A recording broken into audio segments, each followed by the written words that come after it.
New York's migrant crisis leading to a classroom disruption. The outrage in Brooklyn after students were forced to learn remotely with their school turned into a temporary shelter. A luxury box at the Buffalo Bills Stadium. You don't get to use it, but you paid for it. Who's benefited from the exclusive suite? We've got the records. And there won't be much of a break between storms, with the next one due in Friday night. The impacts I'm expecting from it coming up. CBS 6 News starts now. Good evening. First at 5, all jurors now seated in the murder trial of Kevin Monahan. The defense and the prosecution questioning dozens of potential jurors all day long at the Washington County Courthouse. A pool of 500 potential jurors cut down to just 100 before today. 16 people will spend the case listening to testimony and reviewing evidence, 12 full-time and 4 alternates ready to go in the event that a juror has to sit out. The trial coming just 9 months after the fatal tragedy in Washington County. 20-year-old Kaylin Gillis shot and killed in the passenger seat of a friend's car as they were turning around in Monahan's driveway. Monahan pleading not guilty to all charges, including murder. CBS 6's Ashley Kusakonki sitting in on today's proceedings, just wrapping up inside the courtroom this afternoon. We'll check in with her later this hour. And right now, we want to gain some more perspective on this trial tonight. And for that, we're joined right here in the studio live by attorney Paul Darahanesi. And Paul, as always, great to have you with us. Good to see you, Greg. Switching gears now, Craig Ross Jr. appearing in court today for a kidnapping case that grabbed national headlines last fall. According to state court records, his case will go to trial in Saratoga County in early April. He appeared in court virtually today. He's facing kidnapping, sex abuse, and sexual assault of a child charges.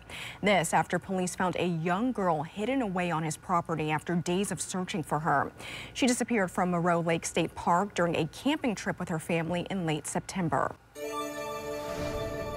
The sun will come out tomorrow. It's a phrase known worldwide by those young and old from the family favorite production Annie.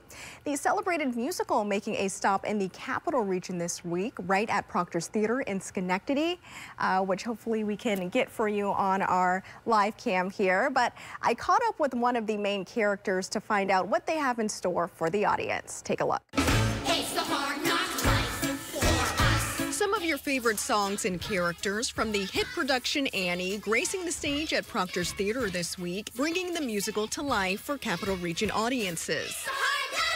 Helping with that effort is Christopher Swan, who plays the role of Daddy Warbucks. I was really surprised about how moving it was, how inspired it made me just watching it. And I said, this is Annie. How can this be? This is from, 1977, and it takes place in the Depression. But the messages of hope and optimism and just overall joy that are in the production are something that I was like, if someday I get a chance, I want to be part of this. And luckily it happened. He says while Annie has been done in many different ways in different cities with different casts over the years, some core themes remain the same. It kind of works forever.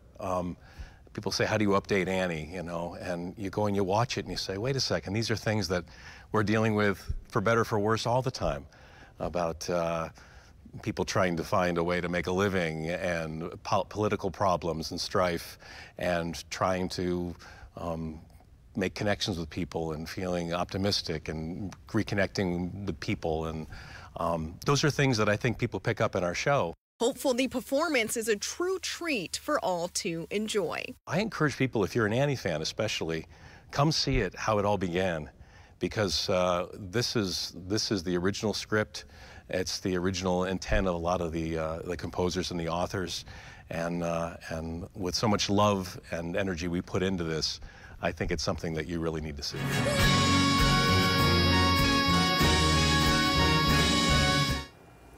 If you'd like to check out the performance, there's still time. The show is running at Proctor's through this Sunday, the 14th.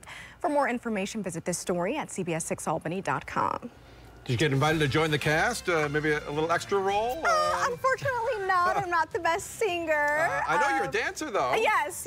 So that's got to count for some. I can do some jazz hands, so we'll see. All right. And it's such a great theater to see a show. Oh, yeah. Beautiful, yeah. So it should be a good time for all. All right. All right, well, next tonight, closing arguments coming up in a trial that could spell the end of the Trump Organization in New York State. Yeah, why a judge says the former president can't deliver his own closing arguments. Also, New York State with a luxury box suite at Bill's Stadium, thanks to your tax dollars. We'll look at who's benefiting because you paid for it. Donald Trump will not give his own closing argument at his civil fraud trial. The judge overseeing the case has rescinded permission after Trump's lawyers would not pledge that the former president would stick to relevant matters. Closing arguments are scheduled for tomorrow in Manhattan. Trump is facing millions of dollars in penalties and could lose his right to conduct business in New York. Trump claims he's the victim of a political case brought by New York's Attorney General Tish James, a Democrat. Whether it will be close enough to produce snow, but look at that high, 28. If it is, it will snow. Getting a real full experience You here, sure are. back to back. A lot of dark clouds there. I too. saw that, yeah. All All right, Steve, thank you. Well, sports is next. First, here's a look at what's coming up at 5:30, though. Yeah, jury's seated after 3 days in the murder trial of Kevin Monahan. A live report straight ahead from Washington County.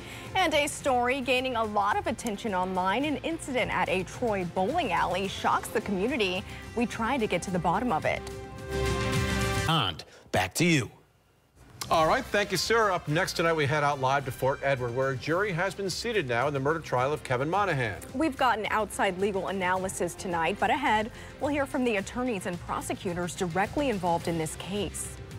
I'm Janae Bowens in Washington with a look at why recent Gen Z college graduates might be having a hard time getting a job.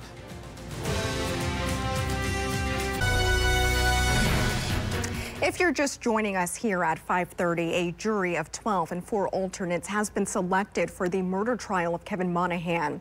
Opening statements now set for tomorrow morning. It's a case you're no doubt familiar with. A young woman shot and killed last April when she and some friends were turning around in Monahan's Washington County driveway. CBS 6's Ashley Kusakaki live for us right now in Fort Edward outside of the county courthouse. And Ashley, walk us through the process you've watched really unfold all this week. Continuing coverage tonight on this video you're about to see behind me, circling the internet right there, sparking outrage in the Troy community. That's right. In the middle of a snowstorm, an employee at Uncle Sam Lane's bowling alley caught on camera throwing a bucket of water on a homeless man just trying to keep warm. It's gaining a lot of attention online right now. CBS 6's Emma Quinn follows up on our coverage tonight.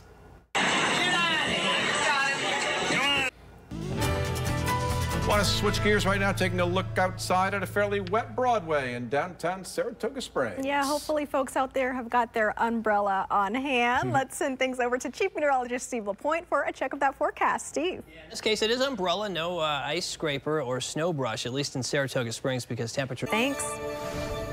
A stunning day on Capitol Hill as House lawmakers met to decide whether to formally punish President Biden's son Hunter for failing to comply with a subpoena. He showed up in their hearing room, and from there, it was chaos. National correspondent Christine Frizzell brings us an inside look. Sir? Well, a wild story getting a lot of attention out of Brooklyn this week after a secret illegal tunnel was discovered beneath the historic synagogue at the Chabad Lubavitch World Headquarters. Now take a look at this. Crowds of Hasidic Jewish worshipers and police inside the building in Crown Heights Monday. A room torn apart. Police arresting 9 of the worshipers, setting off a brawl between police and those trying to defend the makeshift passageway. Officers can be seen removing a man from the tunnel at one point. A spokesperson for Chabad said it was a group of extremist students who broke through walls of adjacent properties. The standoff starting when leadership brought in a crew to fix the damage. It's not clear why or when that tunnel was made. A competitive job market edging out some of the newest members of the workforce. Why employers may be less likely to hire recent Gen Z college graduates. Also, buyer's remorse taking on a new meaning for some. Buy now, pay later plans can add up, and there may be a better option for your big ticket purchases. And the future is here for your car, what experts say could become common as automakers introduce new technologies.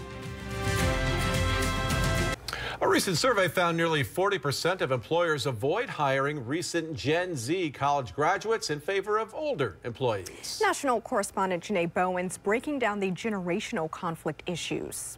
Bryce Smith is nervous about getting a job. Temperatures in the upper 20s. 40, I'll take it. Yeah, why I'll not? take it at this point. All right, Steve, thank you. Well, coming up at 6 tonight on CBS 6, luxury box rentals for a Buffalo Bills game cost fans thousands of dollars, but you're already paying for one. Yeah, we'll take you inside the suite controlled by New York State. We look at the select few living it up at Highmark Stadium because you paid for it. And a Broadway classic making its way to the Capital Region. We've got your backstage pass to Annie, playing right now at Proctor's. Shoppers who signed up for those buy now, pay later plans, the holidays, they're over. It's time to pay up, and maybe more than you expected. In tonight's Consumer Report, CBS 6's Lara Brand is here to make sense of those short-term loans with important advice on how to avoid costly fees and what to do next time. October, November, December. Well, your car may soon act like a credit card with some new technology in the works this year. Yeah, the future already here in some ways, like a new self-driving car program from Mercedes-Benz. We've seen variations of this with other automakers, but this one will be the first that actually allows you to take your eyes off the road. You could read a book, you could play on your phone. You don't have to be looking forward for the car to drive itself autonomously.